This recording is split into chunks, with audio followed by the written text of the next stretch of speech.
여호와가 우리 하나님이신 줄 너희는 알지어다. 그는 우리를 지으신 이시여 우리는 그의 것이니 그의 백성이며 그의 기르시는 양이로다. 감사함으로 그의 문에 들어가며 찬송함으로 그의 궁정에 들어가서 그에게 감사하며 그의 이름을 송축할지어다. 아멘. 찬양과 경배를 받으시기 합당하신 하나님, 주의 사랑하는 자녀들을 눈동자 지켜주시고 복된 날 거룩한 날 주 앞에 나와 예배하며 찬양하며 경배케 하셨사오니 이 시간 드려지는 예배 가운데 자정하셔서 홀로 영광 받으시고 우리에게 한없는 은혜와 은총을 베풀어 주옵소서. 예배 시정을 주님께 의탁하옵고 존귀하신 예수님의 이름으로 기원하옵나이다. 아멘. 다 같이 일어서서 23장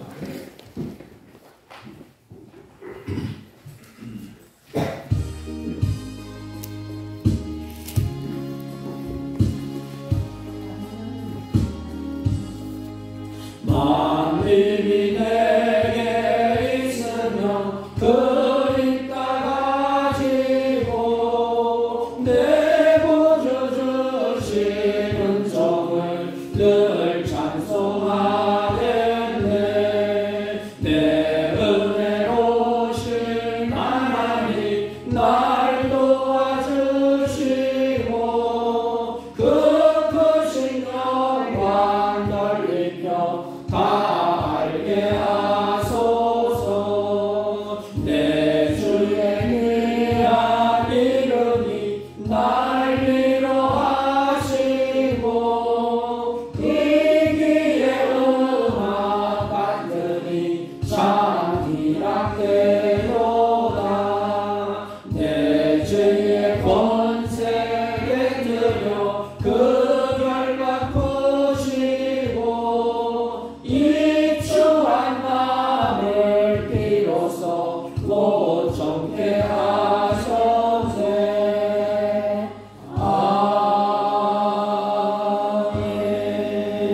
아멘. 찬송가 맨 뒤에 교동문 24권 시편 46편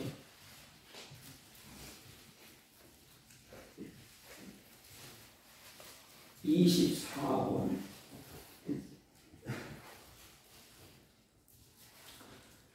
하나님은 우리의 피난처시요 힘이시니 환난 중에 만날 큰 도움이시다.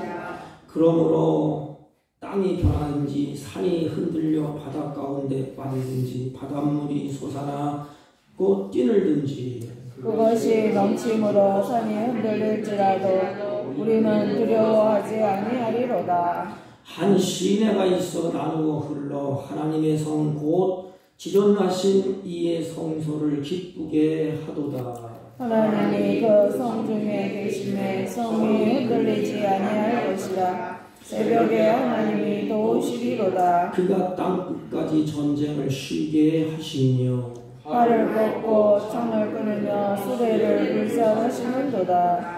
이르시기를 너희는 가만히 있어 내가 하나님 됨을 알지어다. 내가 먼 나라 중에서 높임을 받으리라. 내가 세계 중에서 높임을 받으리라 하시도다. 만군의 여호와께서 우리와 함께 하시니 야곱의 하나님은 우리의 피난처시로다. 아멘. 사도신경으로 신앙 고백드립니다.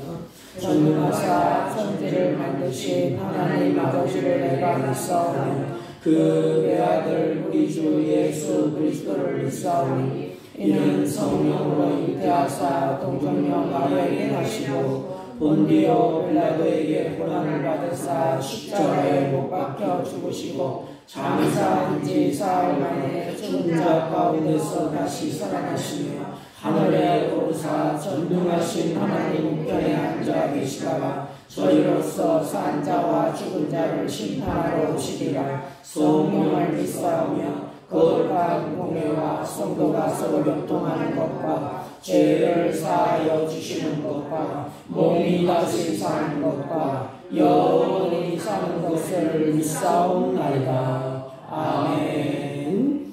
다 같이 작성하시고 543장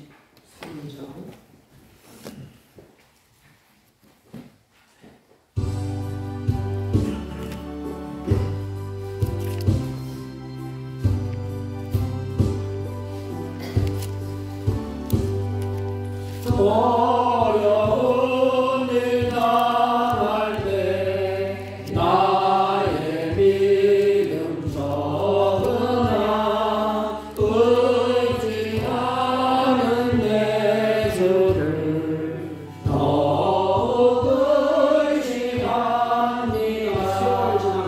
세월 지나갈수록 의지할 것뿐일세. 무슨 일 간에도 예수 의지합니다.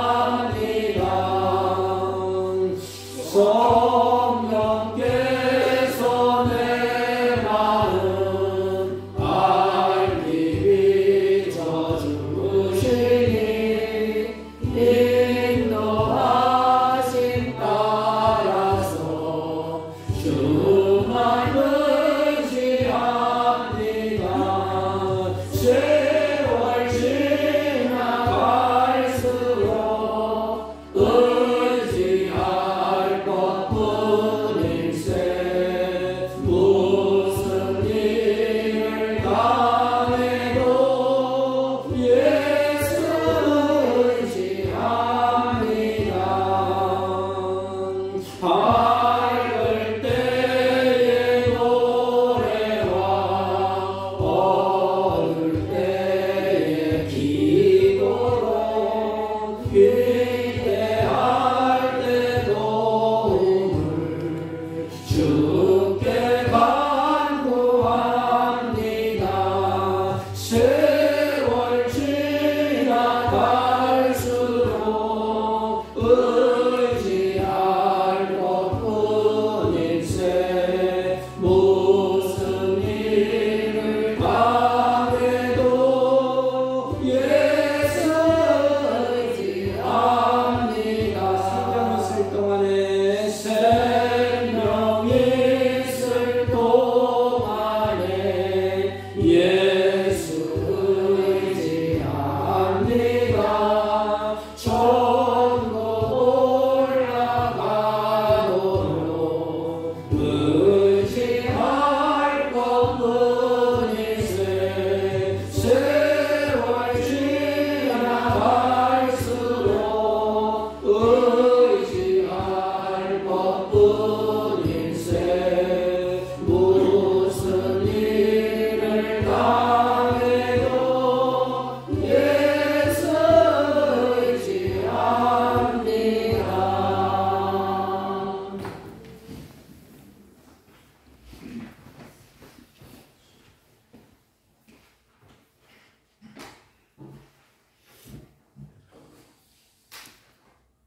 상한 갈대를 꺾지 아니하시고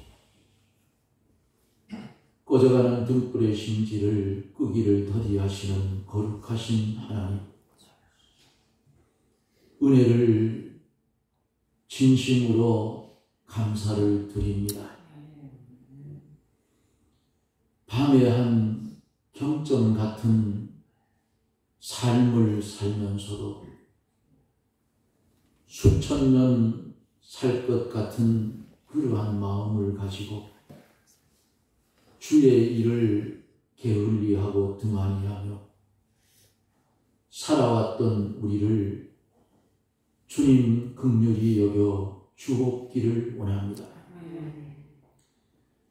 이 땅에 사는 날 동안 하나님의 사람이면 하나님의 간섭 없이 사는 것은 죄악이요, 하나님의 간섭 없이 사는 것은 사망과 똑같은 것인데, 이것을 깨닫지 못하고 유리하며 방황하며 살아왔던 우리를 오늘 거룩한 주의 날에 주님 일일이 불러주시고 주의 몸된 교회에서 머리 숙여 기도하며 입을 열어 찬송하며 귀를 기울여 말씀을 들으며 영의 양식을 받을 수 있는 은혜를 주신 것도 하나님 감사를 드립니다. 세상에 많은 사람들이 살고 있지만은 그 중에 우리를 뽑아서 영원전부터 택하여 우리를 하나님의 백성을 삼으신 이 사실 한 가지만 기억하여도 우리의 입술에 늘 감사하며 살 수가 있는데, 이 하나님의 은혜를 잊어버릴 때에 우리의 입술에서 불만과 불평과 원망과 짜증의 소리가 날 수밖에 없는 어리석은 우리들을 하나님 그래도 이처럼 사랑하여 주셨어. 주님의 보배로운 피로 씻겨주시고 주님의 피공로로 우리의 죄를 가리워 주셔서 하나님께서 우리에게 아바 아버지라고 부를 수 있는 은혜를 주셨습니다.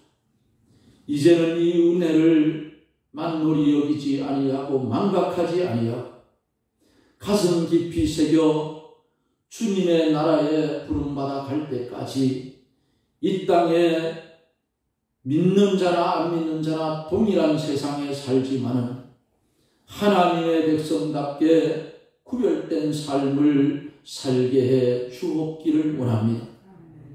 먼저는 하나님의 구별된 백성처럼 살자면 세상 사람들과는 다르게 시간을 희생해야 하는데, 이것도 하나님 감사하며 희생하며 걸어갈 수 있게 도와주시기를 원합니다. 주님이 우리에게 십자가상에서 피를 흘려 구속하신 이 은혜를 생각하면 우리는 나의 모든 것 생명까지 다 드려도 갚을 수 있는 길이 없는 줄 알게 하시고, 이제부터 정신을 차리고 근신하여 깨어 기도하며 빌라델비아의 교회의 성도들처럼 주 앞에 칭찬을 받는 성도들과 교회가 되게 해 주시옵소서. 또한 기도하고 원하는 것은 이 주간에 강동유 노회가 열립니다. 하나님 성노회가 될 수 있도록 은혜를 베풀어 주시옵소서. 또한 간절히 기도하는 것은 어려운 질병 때문에 고통을 받는 사랑하는 성도들 있는 줄 압니다. 하나님 피 묻은 손으로 만져주셔서 회복시켜 주시옵시고, 노년에 계신 사랑하는 요정들을 기억하사 힘이 없어 넘어지거나 쓰러지지 않게 도와주시고, 모세처럼 주님께 부름받아 갈 때에도 여전히 힘이 넘칠 수 있도록 축복하여 주옵기를 원합니다. 사랑하는 하나님의 백성들이 이 땅에 살아가면서 육신은 물질을 먹어야겠기에 열심히 일하며 살아가고 있습니다.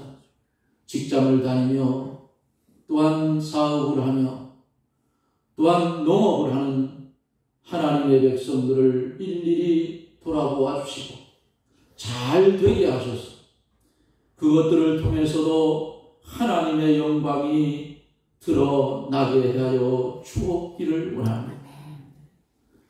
귀한 시간에 말씀을 들고 대언하실 목사님, 하나님의 장중에 붙드시고 크게 사용하여 주셔서 그 입술을 통하여 증거되는 말씀이 예리한 검같이 되어 우리의 심은 골수를 찔러 쪼개며 양약이 되는 말씀으로 임하여지게 하여 주시고, 말씀을 받은 우리들은 초대교회의 성도들처럼 우리가 어찌할꼬 초대교회의 성도들의 모습으로 돌아가게 하여 주시고, 오후 예배, 수요일 예배 시간에도 이제는 빠지지 아니하고 온 성도들이 참여하여 하나님 앞에 예배드리며 영광을 돌리며 말씀의 은혜의 축복을 받게 하여 주시옵소서. 시작된 예배를 주님 홀로 주장하여 주시고 영광을 받아 주시옵소서. 우리에게는 무한한 은혜의 시간이 되게 축복하여 주시옵소서. 예수님 이름으로 간절히 기도드리옵나이다. 아멘. 아멘.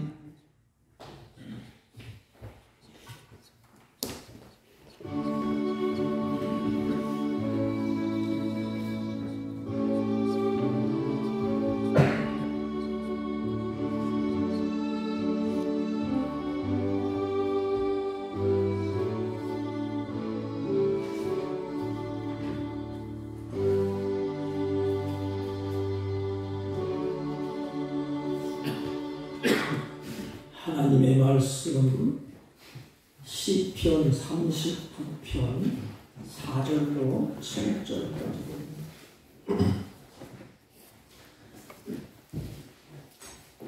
구약성경 830페이지나 31페이지. 여호와여, 나의 종말과 연한이 언제까지인지 알게 하사 내가 나의 연약함을 알게 하소서. 주께서 나의 날을 한 뼘 길이만큼 되게 하시매 나의 일생이 주 앞에는 없는 것 같사오니 사람은 그가 든든히 서 있을 때에도 진실로 모두가 허사뿐이다. 셀라. 진실로 각 사람은 그림자같이 다니고 헛된 일로 소란하며 재물을 쌓으나 누가 거둘는지 알지 못하나이다. 주여, 이제 내가 무엇을 바라리요? 나의 소망은 주께 있나이다. 아멘. 아멘. 우리 옆 사람과 한번 인사합니다. 사랑합니다. 사랑합니다. 사랑합니다. 들어오시다면 우리가 좀 안 좋은 사건이 일어났는데 목요일 날 교회 앞에서 대형 사고가 일어났습니다. 뉴스에도 나왔기에 제가 이야기를 합니다만 참 안타까운 일이에요. 석회석을 싣고 다니던 그분도 먹고 살기 위해서 아마 집을 더 치는 것 같아요. 과정을 했다고 그러는데 자세한 건 모르겠고 싣고 다니던 그 차가 브레이크가 파열돼서 건물을 들이받고 또 교통 정리하는 그 젊은 친구들이 또 하필 그때 또 쉬고 있었어요.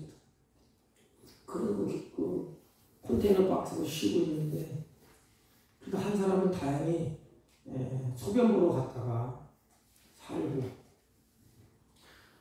두 명이 덮쳐서 죽었다 그러는데 한 명은 또 싣고 병원에 가다가 또 운명을 달리했다고 합니다. 참 내일을 알 수 없는 것이 우리 인생이에요. 안타까운 일은 젊은이들이 열심히 살아보려고 일을 하다가 아야소리 못하고 불러오지도 못하고 그냥 갑작스레 운명을 달리했습니다. 참 그 모습을 목요일날 제가 눈으로 직접 목격하면서 참 인생이 덧없는 삶이구나, 덧없구나, 언제 어떻게 될지 인간이 알 수 없구나. 나만 잘한다고 되는 것도 아니고 뭐 쉬려고 들어갔는데 차가 와서 받고 갔어. 근데 안타까운 일은 미리 철거하기로 계획돼 있대요. 또 그 컨테이너 박스를 위험하다고 진정 넣어갖고 그러면 좀 빨리 했으면 안타까운 일이 있어요. 좀 시간이 좀 빨리 좀 그걸 옮겨놨으면 사고가 안 했을 텐데 사고 난 다음에 뭐 군에서 나오고 경찰서 나오고 뭐 조사관 나오고 다 나와서 뭐 이렇게 하고 저렇게 하고 좀 보세요. 이제는 말을 하다가 다 잊어버려요. 시간이 다 끝난 거예요. 뭐 대형 차 다니지 말라고 플래카 걸어놓고 뭐 교회도 앞도 걸어놓고 다 해도 우리나라 사람들의 습성은 3일을 못 가. 좀 있으면 다 잊어버려. 그 새벽에 오니까 또 다니더라고요. 또 걸어놔도 소용없어. 참, 두 분의 젊은이가 참 우리와 운명을 달리해서 마음이 좀 아픕니다. 어느 분이 우리 신앙생활을 하는 사람들을 대상으로 설문을 조사했대요. 여러 가지 문을 놨는데 그 중에 하나가 당신이 만약에 오늘이 마지막이라고 하면 신앙인들을 대상으로 어떤 일을 무엇을 하겠습니까? 이런 질문을 놓고 쭉 이제 문안을 놨는데 그 중에 제일 많이 답한 것이 뭐냐? 내 죄를 회개하겠습니다. 이런 답을 많이 했다고 해요. 왜냐하면 이제 조금 있으면 내가 그 광명한 빛 가운데 계시는 주님을 만나야 되는데 내가 어떻게 주님을 만날까? 그래서 내 인생 마지막으로 생각하면 하나님 앞에 눈물로 회개하겠다. 하나님과 화평을 맺고 하나님 나라에 가겠다. 저는 그것을 보면서 소망이 있다고 생각해요. 우리 크리스천들이. 그래도 하나님 앞에 갈 준비를 하고 있구나. 내 인생 마지막이라면 무엇을 하겠는가? 그 세상 사람들도 대개 두 가지를 한다고 합니다. 내 인생 마지막이다. 그럴 때 다 제쳐놓고 원수 맺는 매듭을 풀고 하겠다는 거예요. 세상 사람들. 사람과 사람과 살다 보면 원수를 맺는 매듭이 있지 않습니까? 내 인생 마지막이라면 시간이 촉박하다면 매듭을 다 풀고 가겠다. 다 매듭을 풀고 가겠다. 그것도 크리스찬들인데 두 가지. 하나님과 화목하고 이웃과 매듭을 다 풀고 그게 행복이 아니겠습니까? 우리 인생 나그네 인생을 살 동안에 하나님과의 화목하고 이웃과 화목하고 살다가 마지막 내 인생 죽으면 하나님께 가는 것. 그게 행복이고 그게 복이 아니겠습니까? 마지막 끝자락에 매듭을 맺고 원수 지면서 이를 갈면서 하나님 품 안에 간다면 얼마나 불행한 인생이겠습니까? 성경에 보면 모세가 나의 아버지라고 부르는 것은 모세가 첫 번째입니다. 내 아버지, 나를 지으신 아버지. 그건 뭔가 하면 신명기에 보면 모세가 그런 고백을 하셨어요. 나는 이제부터 내 아버지 품 안에서 살겠습니다. 이런 고백이에요. 산전수전 다 겪고 내가 이제 아버지 품 안에 아버지 그늘 밑에서 나를 지으신 그 아버지 밑에서 내가 살겠습니다. 이런 고백인데 욥도 마찬가지예요. 욥기서 17장 1절 보면 신앙인들이 가져야 될 인생의 지혜를 말합니다. 우리들이 가져야 될 지혜, 그 지혜를 환난, 역경, 고난을 겪으면서 입으로 고백합니다. 그 고백이 세 가지예요. 뭔가 하면 나의 기운이 쇠하였으며 나의 날이 다하였고 무덤이 나를 위하여 예비되어 있구나. 죽음이 가까웠다 이거죠. 이 세 가지를 사람들이 몰라서 싸우고 지지고 볶고 하는 거 아닙니까? 세 가지가 뭐예요? 나의 기운이 쇠하였으며 시간은 흘러가는데 영원한 젊음도 없어요. 기운이 다 빠질 때가 있다는 것입니다. 그러면 여기서 주는 교훈이 뭘까요? 기운이 다 빠져서 그때 하고 싶어도 못해. 기운이 있을 때 열심히 살라는 것입니다. 기운이 있을 때 이웃을 돕고 기운이 있을 때 하나님을 섬기고 기운이 있을 때 일을 하고 기운이 있을 때 사랑하고 기운이 다 빠져서 기력이 없을 때 하려고 하면 이미 때는 늦죠. 그래서 세월을 아끼라. 때가 악하니라. 우리의 인생의 착각 중에 한 가지는 내가 영원히 젊음이 있는 줄 알아요. 시간이 영원히 머물러 있을 줄 아는 착각 속에 삽니다. 근데 어르신들의 모습을 보면 하루가 달라져. 손발이 저려지고 허리가 굽어지고 주름이 잡히는 날이 옵니다. 우리 겉껍데기. 이것은 아무리 잘 가꿔도 후패해지는 것, 낡아지는 것, 인간은 막을 길이 없어. 아무리 화장을 열심히 해보세요. 겉사람이 늙어지는 것 막을 수 있습니까? 오늘 일을 우리가 내일 일을 하지 못할 때가 온다는 것입니다. 성경은 이렇게 말씀했어요. 밤이 오리니 그때는 아무것도 할 수가 없다. 아무것도 할 수 없는 그때가 온다는 것입니다. 근데 사람들은 그때 인생을 후회하면서 눈물 흘려가면서 후회의 인생으로 끝을 내는 경우가 많이 있습니다. 여러분, 우리는 기운이 쇠할 때가 언젠가는 옵니다. 기운이 있습니까? 힘이 있습니까? 열심히 사세요. 힘이 있습니까? 기운이 있습니까? 열심히 하나님을 잘 섬기세요. 기운이 있을 때, 힘이 있을 때 열심히 하나님 앞에 기도하세요. 힘이 있을 때, 기운이 있을 때 열심히 이웃을 사랑하세요. 기운이 다 빠질 때가 온다는 것입니다. 그리고 나의 날이 다 있고, 뭐 기운이 빠졌으니까 뭐 별 수 있겠어요? 나의 날이 다 하는 날이 온다는 것입니다. 그렇게 명성을 높였던 다윗도 자기 아들에게 이렇게 고백합니다. 열왕기상 2장 1절에 보면 다윗에게 죽음이 임박했어. 그래서 그의 아들 솔로몬을 불러놓고 이렇게 말합니다. 내가 이제 세상을 떠날 때가 됐다. 모든 우리 선조들, 조상들이 가는 그 길을 내가 가야 되겠다. 이렇게 말을 합니다. 사람은 누구나 다 갈 때가 있어요. 왕은 안 죽습니까? 다윗이 왕인데 왕도 갔어요. 공부를 많이 하면 안 갑니까? 학자도 갔어요. 돈이 많으면 안 갑니까? 재벌도 갑니다. 왕도 가고 학자도 가고 재벌도 가고 가난한 사람도 가고 부자도 갑니다. 내가 아끼고 사랑하는 사람도 다 갑니다. 가는 것은 예외가 없다는 것입니다. 어떤 인간도 비껴갈 수 없는 그 문제를 성경은 우리에게 말씀을 하고 있습니다. 그래서 12서 9장 27절에 한 번 죽는 것은 사람에게 정한 것이라고 말합니다. 여러분, 인간이 뭐 똑똑하고 인간이 미련하나 그건 둘째 문제예요.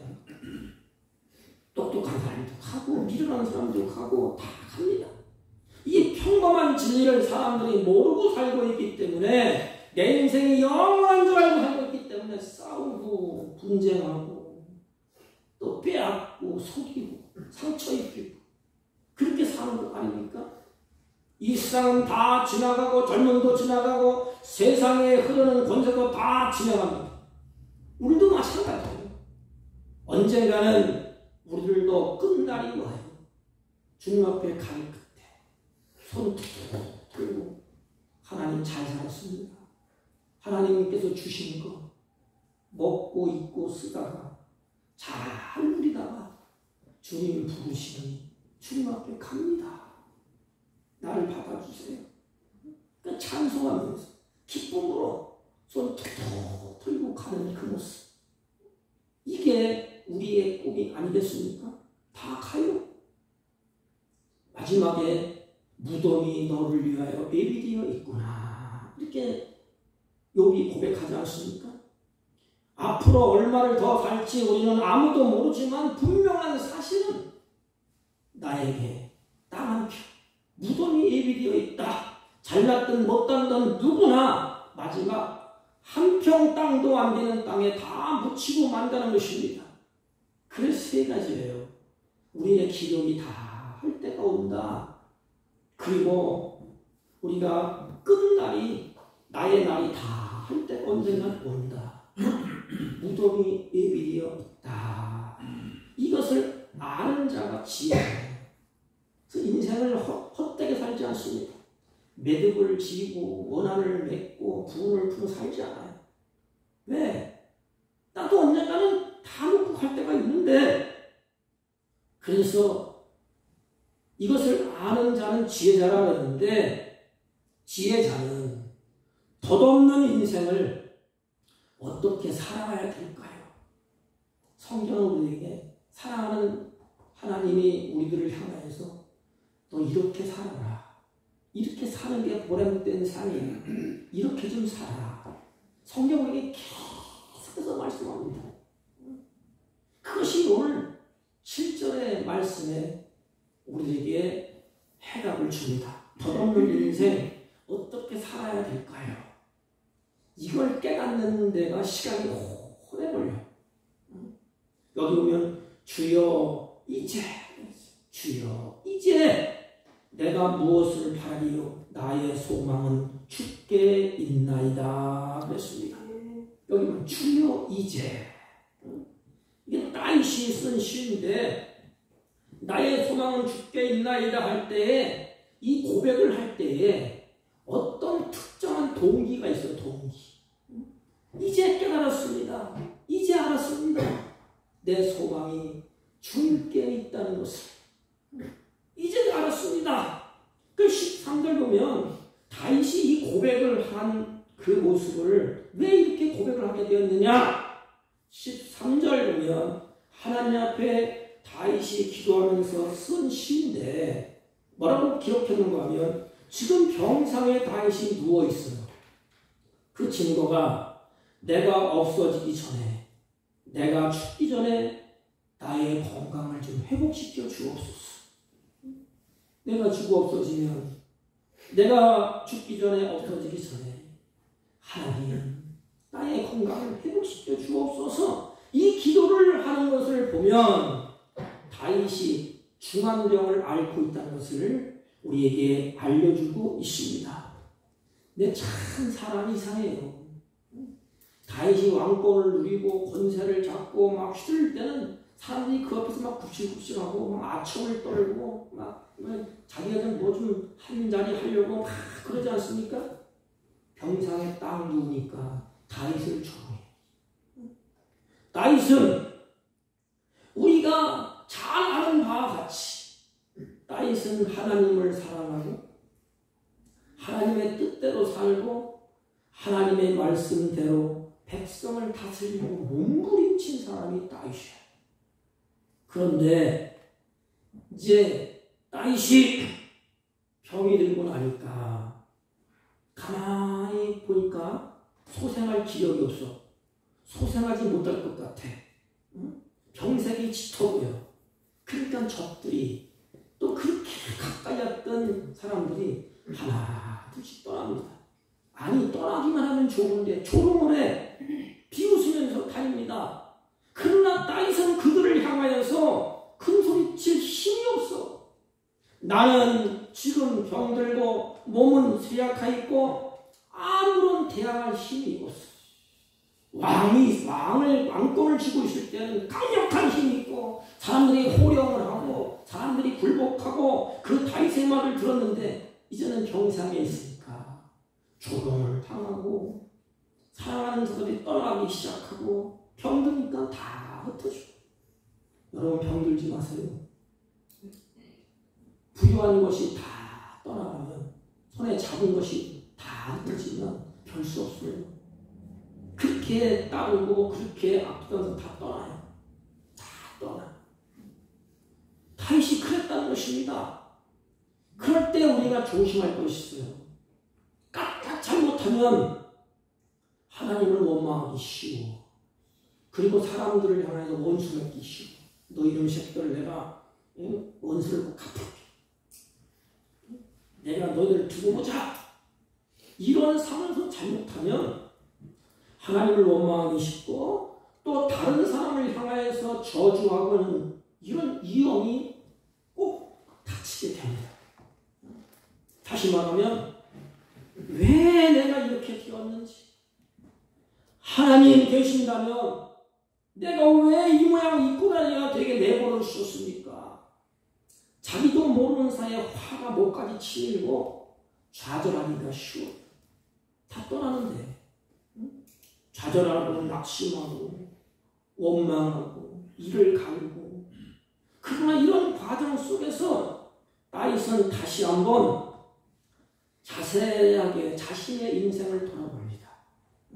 인생이라는 것이 정말 아무것도 아니로구나. 무언가 있는 것 같은데, 왕권을 누리는 것 같았는데 다 소용이 없구나. 내 손에 있는 재물, 내가 왕으로서 쌓아놓은 그 부귀, 보화, 그 권력, 그 명예 내 손에 있는 줄 알았는데 병들고 나니까 누워있으니까 다 소용이 없더라는 것입니다. 왕도, 재물도, 부귀도 언제 내 손을 떠날지 모르는구나. 바로 이런 사실을 다윗이 깨닫게 됩니다. 그리고 이런 결론을 내리는 거예요. 이제 깨달았다 이 말입니다. 이제 주여, 이제 내가 주님을 바라리다.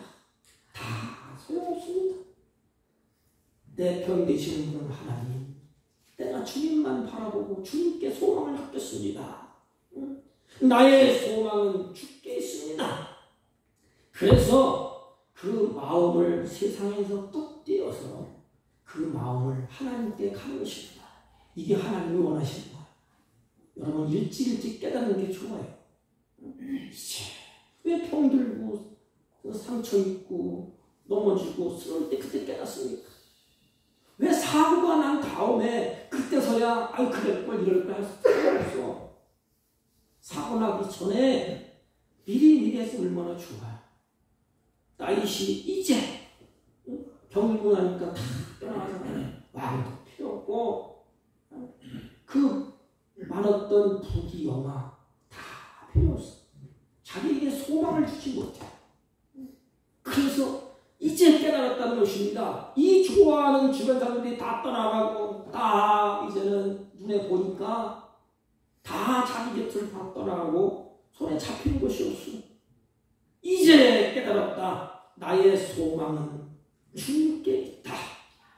그때 다윗의 마음이 이제 그것을 떠나. 그렇지.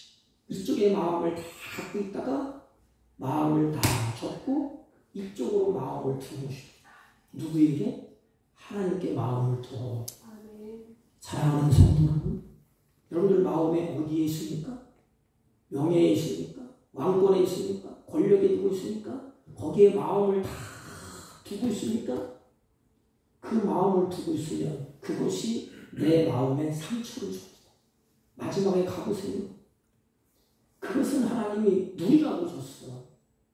그래서 누리면서 감사합니다. 잘 쓰셔야 돼. 건강을 주시면 건강을 잘 다스리고 먹을 것, 안 먹을 것 가려내서 잘 유지해야 됩니다. 물질을 주시면 물질을 값없이 쓰면 안 돼. 그 물질을 값없이 진짜 값지게 보람되게, 야, 하나님 이렇게 주셨네, 감사합니다. 이웃을 위해서, 하나님 나라를 위해서 쓰는 거예요. 그 쌀은 뭐 할 것 같아? 거기에 마음을 두고 거기에 빼앗기고 참 하면 마지막에 그 물질이 나갈 때 내 마음을 후회합니다. 자식에게 마음을 주잖아요. 그러면 그 마음이 어떻게 될까? 자식이 내 마음을 흡족하게 해줍니까? 아니에요. 실망시킬 때도 있어. 그때 내 마음이 상처를 받아. 그래서 하나님은 모든 것 중에서도 그 마음을 하나님께 두기를 원합니다. 마음이 이쪽에 가 있다가 그 마음이 하나님께로 돌리는 것입니다. 이게 굉장히 연수입니다. 말로 되는 게 아니에요. 우리는 여기도 목사도 마찬가지 않습니까? 난 재물에 관심이 없어. 난 명예에 관심이 없어. 명예에 관심이 없어. 모르겠어요. 저는 목사지만 목사도 거기에 마음이 가는데 여러분 안 그러겠어요? 마음이 없다는 건 거짓말이에요. 말을 할 때, 난 그건 다 필요 없어. 왜 필요 없습니까? 돈 많이 버세요. 건강하세요. 다 하나님 일을 위해서 하나님이 그렇게 하시는 일입니다. 중요한 건 한 가지는 거기에 마음 둘 곳 없고 거기에 소망을 둘 곳 없어. 오직 한 가지. 이쪽에 있던 그 마음을 다윗이 이제 재물에서 왕에서 명예에서 권력에서 뚝 띄어내서 그 마음을 하나님께 이렇게 드리는 것입니다. 그렇습니다. 나의 소망, 내 마음은 이제 하나님께 있습니다. 주님, 삶은 일이 특징이지. 내 마음 아시지 않습니까? 하나님만 사랑합니다. 그래서 이것을 겪고 난 다음에 다윗의 고백이 뭐죠? 주여, 내가 주를 사랑하나이다. 내가 주님을 사랑해요. 하나님 아시지 않습니까? 사랑하는 성도 여러분, 여러분들은 지금까지 마음이 어디가 있었습니까? 여러분들의 제일 가는 마음이 어디에 있습니까? 그것을 떼어내고 하나님께로 마음을 돌리는 인생. 하나님, 이제는 하나님만 나의 소망입니다. 하나님만이 내 의지가 됩니다. 하나님, 나를 받아주세요. 지금 어디에서 고백하는 겁니까? 병상에서. 이제는 다 내려놓고 하나님, 나를 받아주세요. 나를 붙들어주세요. 마음을 완전히 바꾸는 그런 경험을 하게 됩니다. 여러분, 우리도 마찬가지예요. 우리의 마음을 뚝 떼어서 하나님께로 마음을 옮기는 자리가 어디지요? 잘 나가고 잘 먹고 평안하고 쭉쭉 뻗을 때는 거기 마음에 다가 있어요. 그러나 병상에서 내일 갈지 어떻게 될지 모르고 있을 때 다 소용없어. 그때 마음이 어디를 가요? 나의 아버지, 나를 지으신 분, 하나님 뜻대로 하옵소서. 나를 받아주세요. 나를 붙들어주세요. 이 마음이 절절하게 하나님께 갑니다. 하나님은 이 마음을 받으셔요. 하나님의 기쁨을 받으십니다. 그리고 하나님의 그 마음, 그것을 받으시고 하나님의 사람들에게 하나님은 지혜를 주시고 믿음을 주시고 살 용기를 주시고 소망을 주시는 것입니다. 우리의 경험을 해봤듯이 우리의 인생길에서 살다 보면 우리의 이생의 안목, 정욕 다 빠져 있을 때 마음을 돌이키는 것은 뭐예요? 병중에 있다든지 사업이 망했다든지 부도가 났다든지 깊은 수렁에 있을 때에 무언가를 생각하게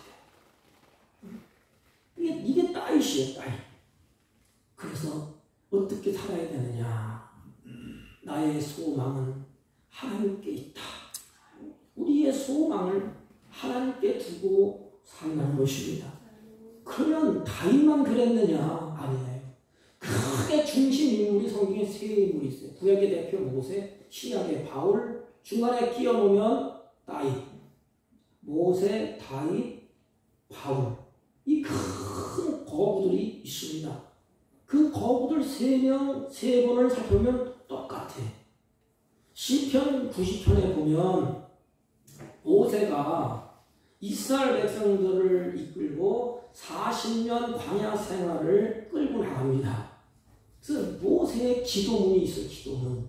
그 기도문이 시편 90편인데 이 90편을 쓰게 된 동기가 있습니다.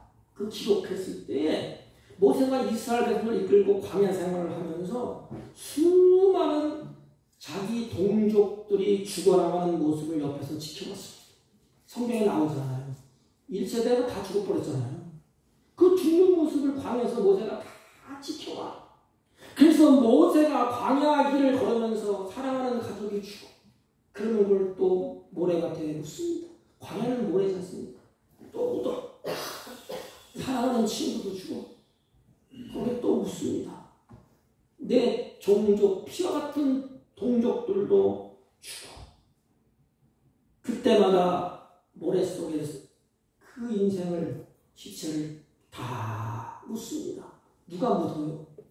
모세가. 왜? 살아있으니까. 묻으면서 인생에 대해서 깊이 모세가 생각을 하게 됩니다.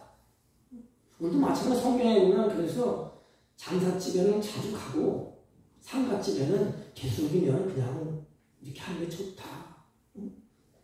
우리는 잔치집에 가고 싶지 않아요. 성경은 그렇게 말하지 않아요. 장례를 치르는 그곳에 가봐라. 이렇게 말하지 않습니까? 모세가 사막에서 많은 자기 동족을 묻으면서 죽음을 보면서 생각을 하게 됩니다. 그리고 그때에 모세가 시를 써서 기록한 것, 인생이 얼마나 더덥고 불확실한지, 그 시가 오늘 우리가 읽은 그 시가요.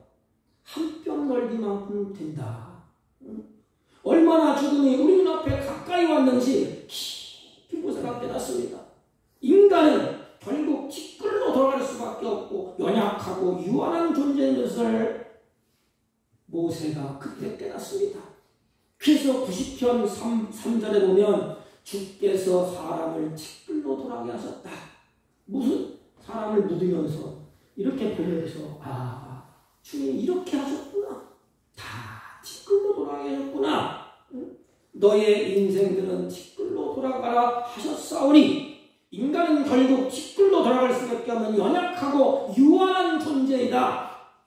모세가 깨닫습니다. 언제? 자기 동족이 광야에서 죽을 때 그걸 땅에 묻으면서 인간은 결국 한 줌의 흙으로 돌아가지만 모세가 생각할 때 이렇게 연약하냐? 이렇게 유한한 존재냐? 그러나 자신의 연약함과 유약함을 깨닫고 모세가 그 좌절하고 낙심하고 열등의식에 빠지고 우울에 빠지지 않습니다. 이게 지혜자예요. 어떤 사람은 극한 환경이면 우울증에 걸리고 어떤 사람은 좌절하고 어떤 사람은 이것을 열등의식에 사로잡혀서 우왕좌왕합니다. 이것을 바라보는 모세가 어떡하느냐? 내가 의지할 뿐 하나님밖에 없구나. 하나님의 약속, 하나님의 말씀. 그래서 그때 모세가 시를 쓰고 성숙해져서 다음에 갈 때는 모세가 이제는 온유한 자가 됩니다. 하나님 첫부터 온유한 자지만 그때 온유한 자가 돼. 사람들이 막 욕을 하고 막 모세를 향해서 막 덤벼들고 해도 모세가 거기에서 넘어지지 않습니다. 이것을 경험한 모세는 하나님을 의지합니다. 그래서 세 가지를 모세가 고백해. 하나님의 은혜가 없으면 안 됩니다. 은혜 주세요. 그 모세는 지도자니까 지도자. 하나님 능력이 없으면 안 돼요. 이 백성들, 연약한 백성들, 하나님 능력을 주세요. 또 한 가지는 하나님 긍휼과 자비를 구합니다. 사랑하는 성도 여러분, 소망은 하나님께 있다. 그러면 나에게 소망 되신 하나님께 뭘 구하면서 살까요? 모세는 죽어가는 백성들을 묻으면서 하나님께 소망을 두면서 남은 날이 얼마인지 모르지만은 그것을 계수하면서 세 가지를 구하면서 사셨어. 그 첫째는 하나님 은혜가 없으면 안 되지 않나요? 하나님 연약한 인간, 나약한 인간, 하나님의 능력이 필요합니다. 그리고 죄짓고 망나니 사는 인간, 하나님의 자비와 긍휼이 필요합니다. 그래서 모세가 이 세 가지를 기도하면서 인생을 마치는 것을 볼 수가 있습니다. 모세는 남은 날을 계수하면서 지혜로운 인생으로 살게 해달라고 모세가 기도를 해요. 이 모습을 다 겪으면서 시편 90편 12절에 우리의 날 계수를 가르쳐 주옵소서. 뭐예요? 우리에게 우리 날 계수를 가르쳐 주시옵소서. 그리고 지혜로운 마음을 얻게 하옵소서. 내 인생 얼마나 살지 모르는데 그 인생을 좀 가르쳐 주십시오. 그리고 내 마음에 지혜로운 마음을 주십시오. 무슨 말이에요? 내가 좀 더 일찍 정신을 차렸더라면 이스라엘 백성들이 불수령에서 자기가 지금 먹고 있잖아요. 이렇게 그 내가 생각할 때 내가 지금 하나님의 말씀을 붙잡고 진작 정신을 차려서 이 백성들이 하나님을 불순종하지 않도록 좀 더 열심히 했어요. 하나님을 더 소망하고 하나님을 의지하도록 하나님의 말씀에 순종하도록 했더라면 내 손으로 안무를 트는데 이게 어리석은 인생이에요. 저도 이 말씀을 보면서 정신이 번쩍 들죠. 내가 사랑하는 성도들에게 좋은 말만 할 것이 아니고 마음을 후협하는 아픔이 있다 할지라도 좀 더 하나님을 사랑하고 하나님께 소망을 두고 하나님 앞에 순종하도록 소리 높여 외쳤다. 이렇게 죽지 않았을 텐데 내가 좀 더 일찍 정신을 차렸더라면 좀 더 일찍 세월 속에 중요성을 깨달았더라면 좀 더 일찍 하나님의 말씀에 순종했더라면 좀 더 일찍 내 사명을 감당했더라면 이런 일이 없을 터인데 이제 남은 인생만이라도 하나님의 뜻대로 살 수 있도록 지혜로운 마음을 주옵소서. 이 기도가 우리의 기도에 되지 않습니까? 하나님, 장 목사의 남은 인생이라도 지혜로운 마음을 얻게 해 주옵소서. 하나님의 지혜로 인생을 살게 해주세요. 내 얄팍한 잔꾀로 부리지 말고 내 얄팍한 경험을 쫓아가지 말고 하나님, 이제라도 남은 인생만이라도 지혜로운 마음을 얻게 나를 좀 가르쳐 주세요. 이게 모세의 기도야. 어떻게 했지요? 자기 동족을 그 모래밭에 사망해서 묻어가면서 그걸 깨닫는 거예요.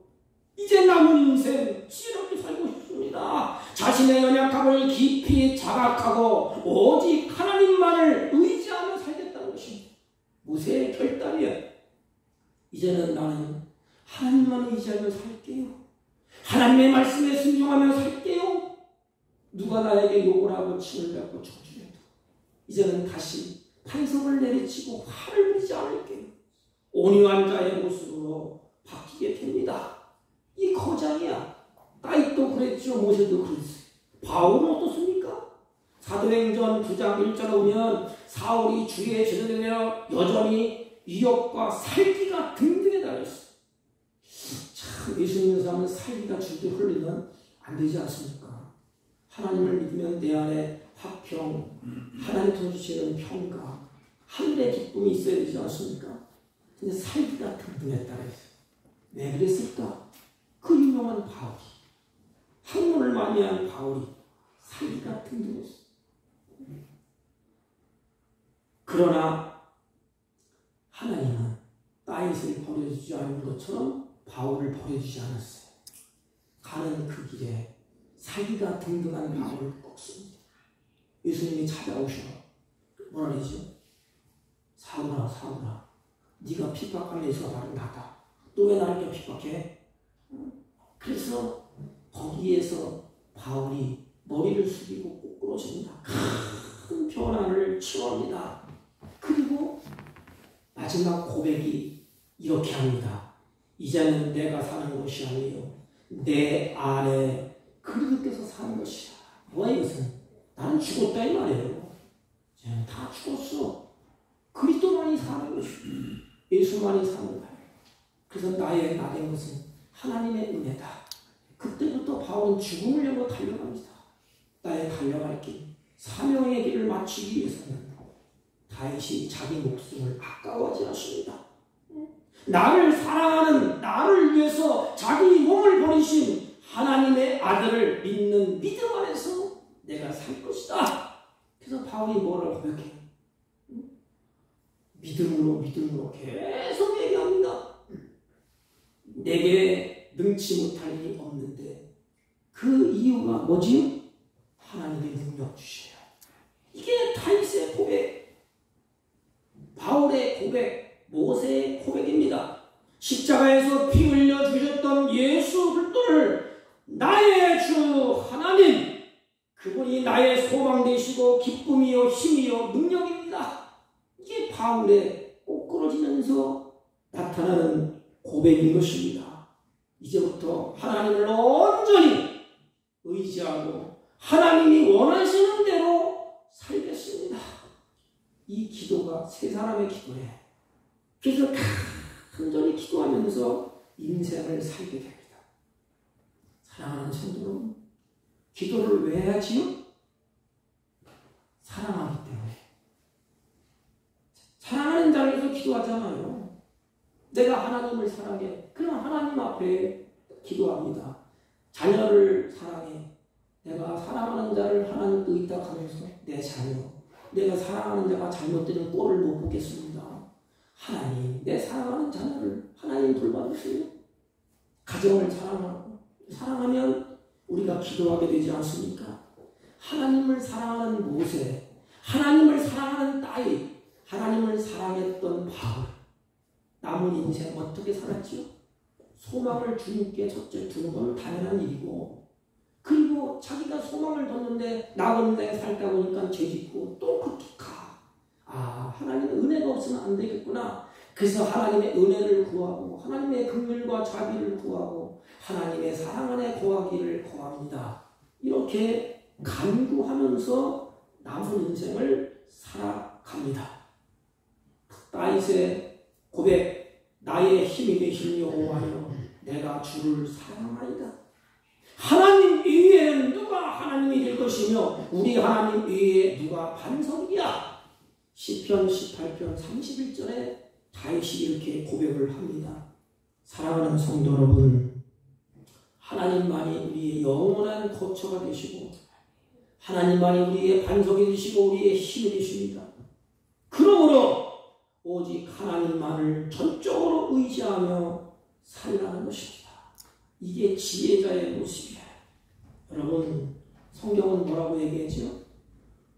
사람을 의지하지 말라. 그 호흡이 코에서 끊어지면 너를 도울 수 없다. 영원하신 하나님, 그 하나님이 의지의 대상이요, 섬김의 대상이요, 사랑의 대상이라고 말합니다. 그래서 하나님을 사랑하는 자들, 하나님을 의지하는 자들은 사람을 대할 때, 사람은 우리가 대할 때 사랑하고 이해하고 용납하면서 그렇게 살라는 거예요. 너 하나님을 사랑하느냐? 그 사랑을 가지고 가서 사람을 대할 때 내가 하나님이 나를 사랑한 것처럼 너도 사람을 대할 때 사랑하고 이해하고 용납하며 살아라. 결론을 맺어본다면 모세도 다윗도 바울도 하나님만을 의지하면서 하나님을 거처로 삼고 살았습니다. 입 바른 소리가 아니에요. 이게. 우리는 그렇게 살겠습니다 고백하잖아요. 실제로 사는 모습은 안 그래. 왜 그렇지요? 기분이 잠기시고. 그래서 하나님은 다 우리의 마음, 다윗의 마음을 하나님 앞에 떠나지 않도록 이쪽으로 바꾼다. 모세도 마찬가지요. 마음이 자꾸 일로 가니까 하나님 땡겨, 이렇게 땡겨서 이쪽으로 끌고 가. 바울도 마찬가지입니다. 자기의 유대주의에 잡혀서 끌고 갈 때 자기 옳은 일인 줄 알고 가요. 얼마나 감사한지. 하나님이 끌고 이쪽으로 가, 이렇게. 우리도 마찬가지예요. 그래서 내 힘으로 되지 않지만 하나님이 나를 이쪽에서 끌고 이쪽으로 옮겨. 그게 성령의 역사라고 합니다. 성령의 충만함이라고 합니다.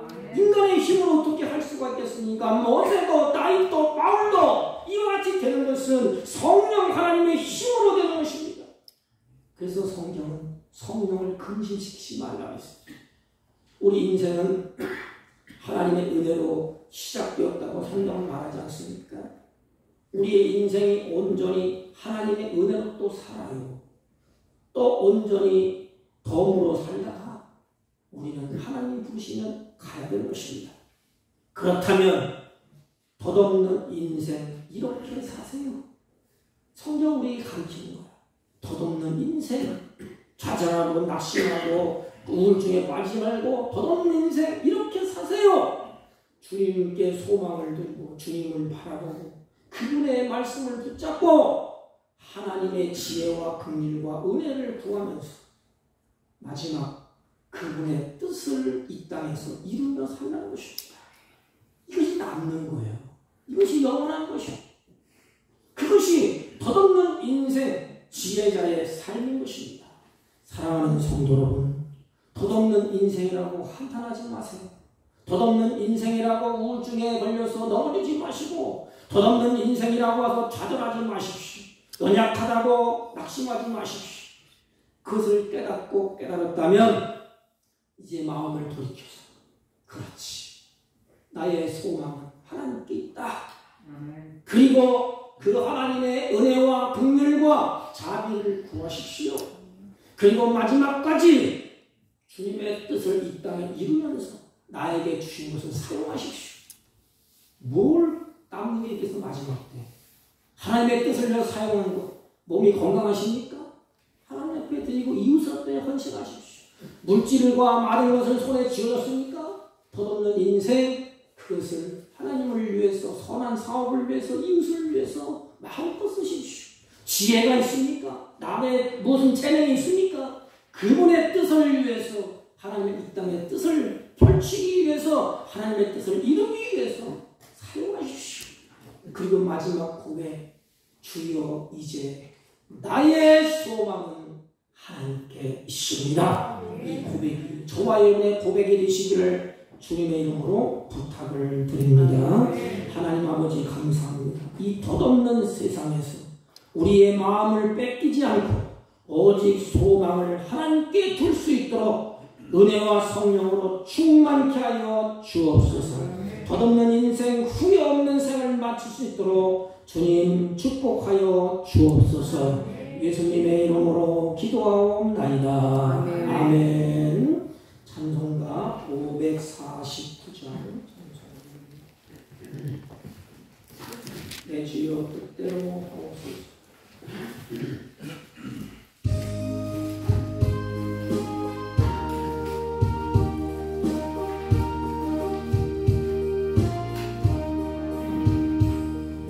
내 주여 뜻대로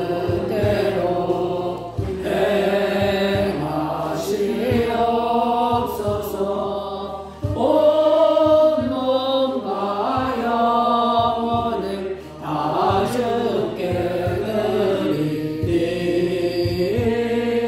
이 세상 돌아간 주님도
주를 찬양하며 경배하며 예배하며 마음과 뜻과 정성을 다해서 준비한 예물을 하나님께 올립니다.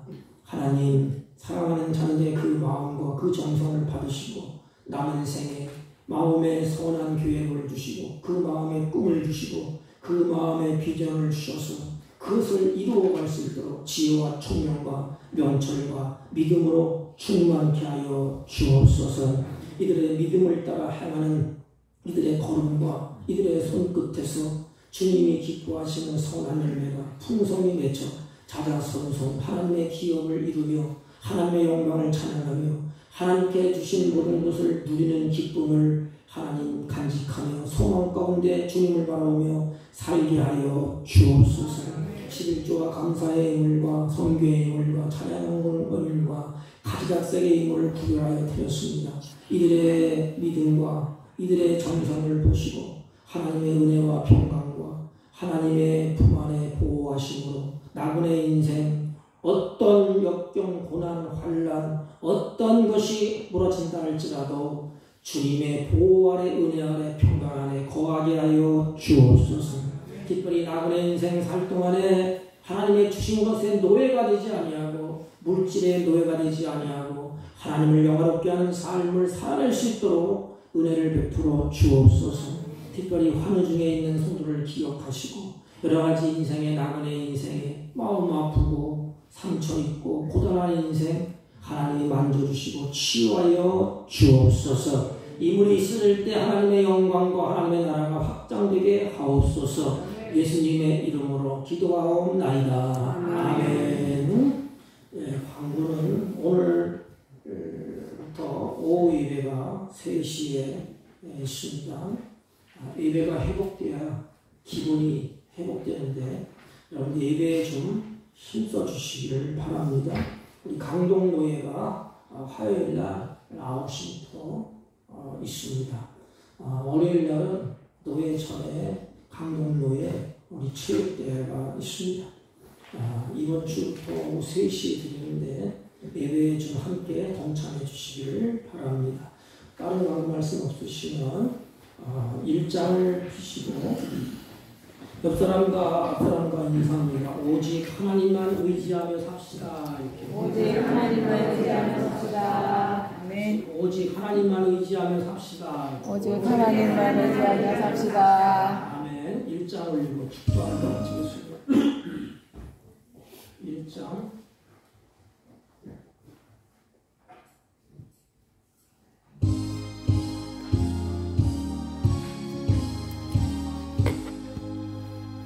만복에는 원하나니 온 백성 찬송 드리고 저천사여 찬송하세.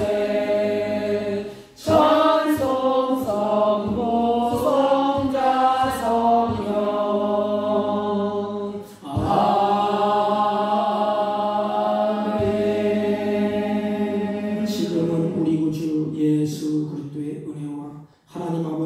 극진하시고 만극하신 사랑과 성령님의 이로 역사 교통 충만하신 은총이 덧없는 삶 오직 하나님만 의지하고 하나님께 소망을 두고 살기로 결심하고 돌아가는 주의 백성들 머리 위에와 이들이 경영하는 사업과 직장과 허위롭다는 자녀들 친들 머리 위에 지금부터 영원토록 함께 있을지어다.